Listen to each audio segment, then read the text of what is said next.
ஆண்டவராக இயேசு கிறிஸ்துவின் நாமத்தில் என் அன்பின் வாழ்த்துக்கள். இந்த காலை தியானத்திற்காக நாம் தெரிந்து கொள்கிற வேத வசனம் ஆதியாமத்தின் புஸ்தகம் 17ஆம் அதிகாரம் 2ஆம் வசனம். உன்னை மிகவும் திரளாய் பெருக பண்ணுவேன் என்றார். கர்த்தர் ஆபிரகாமுக்கு ஒரு வாக்குத்தத்தம் செய்கிறார். அநேக வாக்குத்தத்தங்கள் ஆபிரகாமின் மூலமாய் நமக்கு கிடைக்கப்பட்டிருக்கிறது. அதில் ஒரு வாக்குத்தத்தம், உன்னை மிகவும் திரளாய் பெருக பண்ணுவேன் என்று ஒரு வாக்கு பண்ணுகிறார். அந்த வாக்கு எப்படி பண்ணுகிறார் என்றால், உனக்கும் எனக்கும் நடுவாக ஒரு உடன்படிக்கை ஏற்படுத்துகிறேன். அந்த உடன்படிக்கை என்ன? உன்னை மிகவும் திரளாய் பெருக பண்ணுவேன். அப்ப ஆண்டவர் நம்முடைய வாழ்வில் நம்மை பெருக பண்ண அவர் விருப்பம் உள்ள தேவனாய் இருக்கிறார். அவர் பெருக பண்ணுகிறவராக இருக்கிறார். ஆசீர்வாதத்தின் மேன்மையும் மகிமையுமான காரியங்களை விளங்க பண்ணுகிறவராக இருக்கிறார். ஆபிரகாமுக்கு கர்த்தர் இந்த வாக்குத்தத்தத்தை கொடுக்கிற அச்சமயம், அந்த வேளை, அவருடைய வாழ்வில் ஆபிரகாமுக்கு கர்த்தர் ஒரு வாக்குத்தத்தத்தை, பெரிய ஒரு மேன்மையை, ஒரு மகிமையான வாக்குத்தத்தத்தை ஆவியான தேவன் இந்த ஆபிரகாமுக்கு கொடுக்கிற அந்த நாட்கள் மிகவும் இக்கட்டான நாட்கள். அந்த நாட்கள் 17ஆம் அதிகாரம் 1ஆம் வசனம் சொல்லுகிறது, உத்தமனாய் நட. அவனுக்கு குழந்தை பாக்கியம் இல்லை, சாராளுக்கும் அவனுக்கும் ஒரு குழந்தை கூட இல்லை. ஆனால் ஆண்டவர் சொல்லுகிறார், உன்னை மிகவும் திரளாய் பெருக பண்ணுவேன். There is no child. Abraham doesn't have a child, but God promised him that I will multiply it. நான் மிகவும் திரளாய் பெருக பண்ணுவேன். மல்டிப்ளிகேஷன், திரளாய் திரளாய். அப்போ ஒன்றும் இல்லாமையில் என்று ஒன்றை பெயர் சொல்லி அழைக்கிற நம்முடைய தேவனாகிய கர்த்தர் என்பது எவ்வளவு பெரிய உண்மை என்பதை பாருங்கள். அப்ப ஆபிரகாம் வீட்டுல பேசும்போது அங்க ஒண்ணும் இல்லை. ஆனா ஆபிரகாமுக்கு வாக்கு பண்ணுகிறா. பின் நாட்கள்ல பாத்தீங்கன்னா ஈசாக்கு யாக்கோபு, ஏசா. இப்ப ஈசாக்கு ஒரே ஒரு குழந்தை, ஈசாக்குக்கு 2 குழந்தைங்க, யாக்கோபுக்கு 12 குழந்தைகள். அப்படி திரளாய் பெருக பண்ணுகிறார்கள். திரளா பெருக பண்ணி யோசேப்பு நாட்களில், இந்த யோசேப்பு காலத்துல இவங்க எகிப்துக்கு போறாங்க. கானான்ல இருந்து பாத்தீங்கன்னா அவங்க சந்ததி, அதாவது அங்க அவங்க போற குழந்தைகள் பெரியவர்கள் ஒரு 70 பேர் போறாங்க. இதுல இன்னும் இருக்கு, மனைவி இருக்கு, மருமக இருக்கு, ஏகப்பட்ட காரியங்கள் இருக்கு. இதெல்லாம் சேர்த்தா ஒரு பெரிய கூட்டம் வரும்.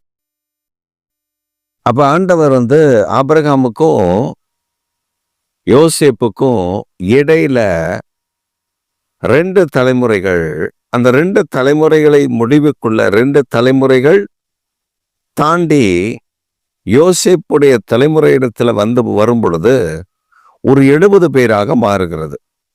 இங்கே ஒருவனும் இல்லை, ஆனால் அங்கே 70. எகிப்தில் அவர்கள் பலுகி பெருகினார்கள். பின்பு எகிப்திலிருந்து புறப்பட்டு வரும்பொழுது 6 லட்சம் புருஷர்கள் மாத்திர கணக்கெடுக்கப்பட்டது. மீதமான பிள்ளைகள், குழந்தைகள், மனைவிகள், இவைகள் எல்லாம் கணக்கில் இல்லை. அப்ப யோசிச்சு பாருங்க, எத்தனை திரளாய் கர்த்தர் அவர்களை பெருக பண்ணியிருந்தார். வானத்து நட்சத்திரங்களைப் போல பெருக பண்ணியிருந்தார். பூமியின் மணல் அத்தனையாக பெருக பண்ணியிருந்தார்.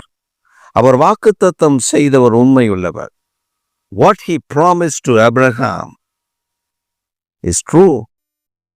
ஆபிரகாமிடத்தில் ஒரு வாக்குத்தத்தம் பண்ணினது உண்மை. ஒவ்வொரு சந்ததியும் அப்படி பெருக பண்ணினார். பெருக்கத்தின் சந்ததியாக மாறினார்கள். நீங்க பாரு, ஆண்டவர் பெருகப்படுவேன்னு சொல்லுகிறத நீங்க கவனமா கவனித்து வேதத்துல வாசித்து பார்த்தீங்கன்னா, அவ்வளவு பிள்ளைகள் அவ்வளவு துறலாய் பெறுகிறார்கள். ஆச்சரியம். ஆனா உண்மை. தாவீதுக்கு எடுத்துக்கோங்க, 70 பிள்ளைகள். அந்த சந்ததியை கணக்கிட்டா அவ்வளவு பிள்ளைகள். இப்படி ஒவ்வொரு குடும்பமாய் எடுத்துக்கொண்டு வந்தா அது திரளாய் பெருகப்பட்டிருந்தா. இன்னைக்கு நம்முடைய வாழ்வில் ஆண்டவர் கொடுக்கிற ஒரு உடன்படிக்கை வாக்குத்தத்தம், நீ எனக்கு முன்பாய் நடந்து கொண்டு உத்தமனாயிரு. ஆபிரகாம் கிட்ட கர்த்தர் பேசினது அதுதான். நீ எனக்கு முன்பாய் நடந்து கொண்டு உத்தமனாயிரு. உனக்கும் எனக்கும் இடையே ஒரு உடன்படிக்கை ஏற்படுத்துகிறேன். நான் உன்னை திரளாக பெருக பண்ணுவேன். இந்த வாக்குத்தத்தத்தை ஆபிரகாமின் இடத்துல கொடுக்கிறதற்கு முன்பு அவனை சொல்ற, உத்தமமாய் நட. நாம் தேவனுடைய சமூகத்தில் உண்மை உள்ளவர்களாய் உத்தமர்களாய் நடக்க பழக வேண்டும், கற்றுக்கொள்ள வேண்டும். நாம் என்ன நினைக்கிறோம்? தேவன் அன்பாய் இருக்கிறார். சமீபத்துல ஒருவர் என்னோட பேசும்போது அப்படிதான் சொன்னார், ஆண்டவர் அன்பா தானே இருக்காரு, இது கிருபையின் காலம் தானே. ஆமா, ஆண்டவர் அன்புள்ளவர் தான், கிருபையின் காலம்தான், அவர் தயவுள்ளவர் தான். இப்ப அதுல என்ன பிரச்சனை? அதனால நான் என்ன பாவம் செய்தாலும் ஆண்டவர் என்னை கேட்க மாட்டார். நான் சொன்னேன், அது நல்லதுதான். நீ என்ன பாவம் செஞ்சாலும் ஆண்டவர் கேட்க மாட்டாருன்னு சொல்ற பத்தியா?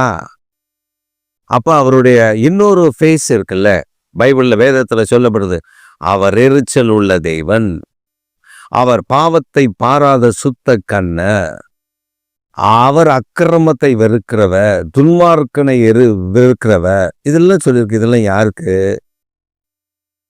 அன்புள்ளவர் தான், இரக்கம் உள்ளவர் தான், கருணை உள்ளவர் தான். ஆனா நீ பாவம் செஞ்சுக்கிட்டே இருப்ப, அவர் அன்பினாலே உன் பாவத்தை மன்னித்து மன்னித்து மன்னித்து மன்னித்து உன்னை பொறுமையோடு நடத்திட்டே வருவாருன்னு நினைச்சிட்டு இருக்கியா? இல்ல. முதல்ல நீ பாவம் செய்யும் போது சொல்லுவாரு, ஏப்பா பாவம் செய்யாத அப்படின்வார். கேட்கலையா மறுபடியும் ஒரு தடவை எச்சரிப்பார். கேட்கலையா விட்டுருவார். விட்டா என்ன ஆகும்னா, தேவனுடைய பாதுகாப்புல இருந்து பிசாசுடைய கரத்துல போகும் பொழுது, அவனிடத்துல போகும் பொழுது முதல்ல சந்தோஷமா இருக்கிற மாதிரி இருக்கும், பின்பு அடி மேல அடி. நீங்க வேதத்துல வாசி பாருங்க, பிரசங்கில அவன் மாயன் புலம்புறத நீங்க கவனிக்க முடியும். ஆண்டவர் 2 முறை அவனை எச்சரிச்சாரு, அவன் கவனிக்கல, காதுல வாங்கல. மனைவி சொல்றதை கேட்டான். மனைவிகள் சொல்லுகிறத அவனுக்கு தெய்வ வாக்கா இருந்துச்சு. கர்த்தர் சொல்றது அவனுக்கு காதுல ஏறவே இல்லை. ஞானி. ஆனா கர்த்தர் பாருங்க விட்டாரு. விட்டு அவனுடைய கடைசி காலத்துல அவனை வச்சு நொறுக்குதல்ல அவன் சொல்றான், வாலிபனே உன் வழி எதனால் சுத்தம் பண்ணுவான்? ஆண்டவருடைய வார்த்தை வசனத்தினாலே மாத்திரமே. அப்ப இந்த காலை வேளையில நம்ம ஆண்டவருடைய சமூகத்துல ஒரு உடன்படிக்கை பண்ணுகிறார், உன்னை திரளாக பெருக பண்ணுவென்றார். அதற்கு முன்பாக நீ அவருக்கு முன்பா உத்தமமாய் இருக்க விரும்புகிறார்.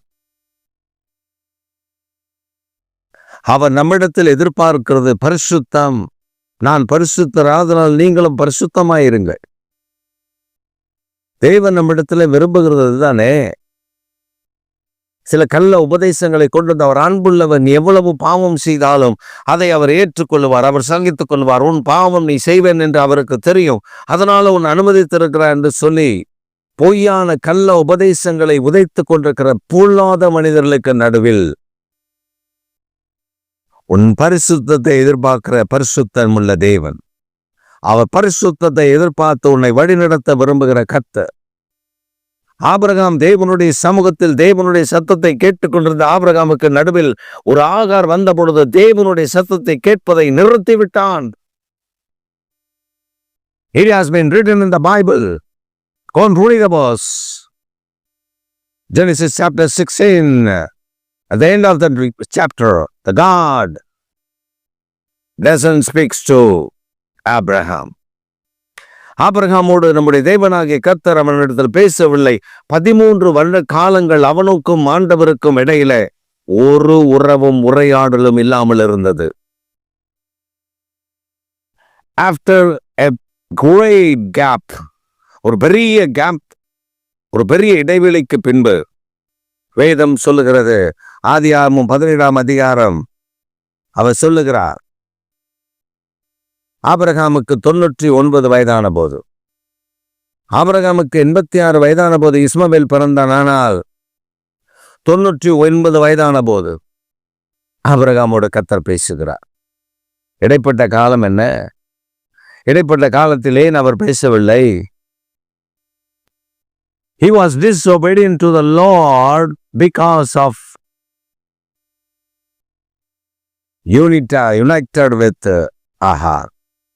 ஆகாரோடு அவன் இணைந்தது நிமித்தம் ஆண்டவருக்கு பிரியமில்லாத காரியத்தை அவன் செய்தான்.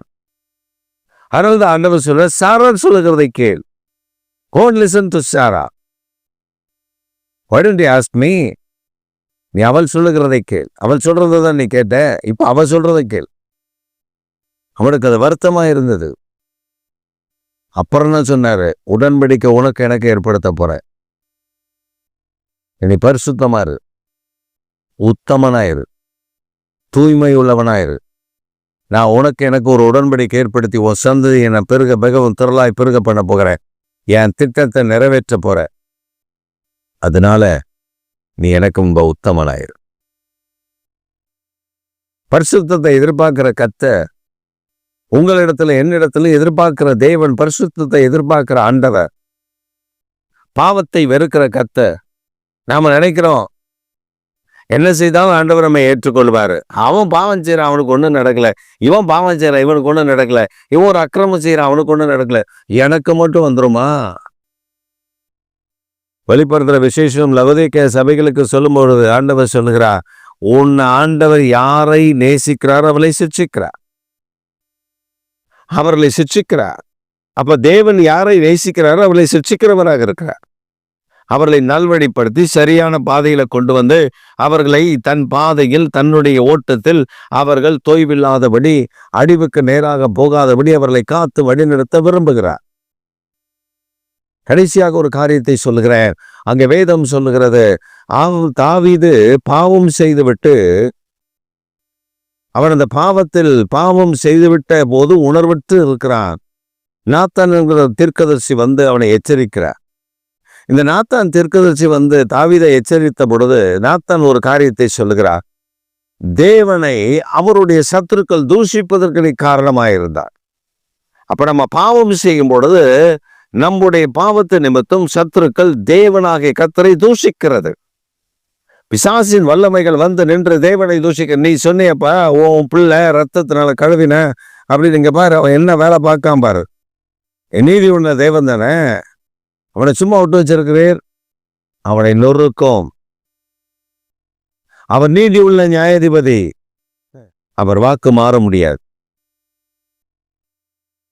அதை நாத்தான் சொல்லுகிறார், தாவீதே நீ தேவனுடைய சத்துருக்கள் அவரை குற்றப்படுத்துவதற்கு அவரை கேள்வி கேட்கறதுக்கு விட்டுட்டார். அதனால அவர் கோபம் மேல. அப்ப இந்த காலை வேளையில நமக்கு நாம் என்ன நினைக்கிறோம்? அவர் அன்புள்ளவர், இரக்கமுள்ளவர், மனதுருக்கமுள்ளவர், இது கிருபையின் காலம், எல்லாம் உண்மைதான். நாம் ரட்சிக்கப்பட்ட தேவனுடைய அன்பை அறிந்து அவரை பின்பற்றி வரும் பொழுது இயேசு சொல்லுகிறார், இந்த பூமியில வாழ்ந்த நாட்களில் இயேசு யாரெல்லாம் ஆண்டவர் குணமாக்கினாரோ, யாரெல்லாம் ஆண்டவர் சுகப்படுத்தினாரோ, பிசாசின் பிடியிலிருந்து அகப்பட பண்ணினாரோ அவர்கள் எல்லாம் விடுவித்தாரோ, யாரெல்லாம் பாவத்தில் பிடிக்கப்பட்டு அதிலிருந்து விடுதலை கொடுத்தாரோ அவர்களை பார்த்து சொன்ன ஒரு வார்த்தை, இனி பாவம் செய்யாதே. Don't do sin again. Don't do the sin again. வாழ்க்கையில இந்த இனி அதிக கேடு உனக்கு உண்டாகும்படி பாவம் செய்யாது. அந்த வசனத்தை எல்லாம் பிசாசு மறைத்து விடுவான். சில இன்னைக்கு அந்த நூதன உபதேசத்துக்குள்ள போய் இப்படி ஆபிரகாமிடத்துல கர்த்தர் சொன்னார், உன்னை இப்படியே விட்டா நீ சரி வர மாட்ட அப்படின்னு ஆபிரகாமிடத்துல. ஆபிரகாம் அவருக்கு கீழ்ப்படிந்தான். எதெல்லாம் தேவனிடத்துல கேட்டானோ, தேவன் எதெல்லாம் அவனுக்கு சொல்லிக் கொடுத்தாரோ அதற்கெல்லாம் கீழ்ப்படிந்தான். இந்த காலை வேளையில நாம் உத்தமவனாய் இருக்கிறோமா? பரிசுத்தத்தின் மேல் தாகமுள்ளவர்களா இருக்கிறோமா? பாவம் செய்யாமல் இருக்கிறோமா? பாவம் செய்கிறதுனால அக்கிரமத்தின் மேல் அக்கிரமம் நமக்கு கூட்டிக் கொள்ளாமல் இருக்கிறோமா? தெய்வத்தினுடைய அனுக்கிரகம் நம்மை நிரப்பி நம்மை இறங்கி நம்மை பாதுகாக்க வேண்டும். ஒப்புக்கொடுங்கள். ஆண்டவரே, என்னை மிகவும் திரளாய் பெருக பண்ணுவேன் என்று சொல்லியிருக்கேன். உத்தமனாய் நடக்க எனக்கு கிருபை தரும். முதல்ல நான் உத்தமனாய் நடக்கட்டும், என்னை பெருக பண்ணுங்க என்று ஒப்பு கொடுங்க. ஆண்டவர் உங்களை உத்தமனாய் நடக்கும் உதவி செய்வார். உங்களை திரளாய் பெருகவும் பண்ணுவார். ஆமென். ஆமென்.